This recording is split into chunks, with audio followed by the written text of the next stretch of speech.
amasiko nezithethe.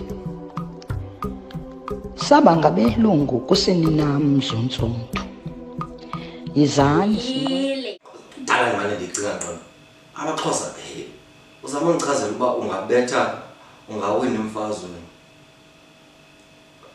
Usilwa nabantu abaphethe imikhono ekati. Wena uphethe umkhonto.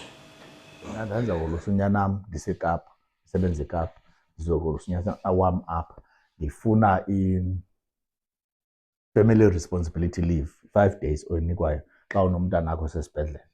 Kuthiwa kum uzawulukela phi? Ndithi mna uzawulukela entabeni. Hayi, bakunjalo ke awuzoyifumana i-family responsibility. Mthatha umse esibhedlele uba uyayifuna. Yalazi i-direct translation ye-poison isiXhoseni. Hayi, ityhefu isirhiefu Afrikaans. Kukho unyango kwekhaya, kukho ukuqiniswa kwekhaya. Ukuqiniswa kwekhaya kukufakwa nyani kokuba mhlawumbi kwenzela into yoba kungangeni into ezimdaka kwekhaya. Kuqiniswe mhlawumbi kufakwe izinto mhlawumbi eyadini nasebantwini, mhlawumbi abantu baqathulwe kuthiwa abantu bayaqiniswa. Ukunyanga kwekhaya kukabini. Kukhona ukunyanga. Ngayothatha aba bantu.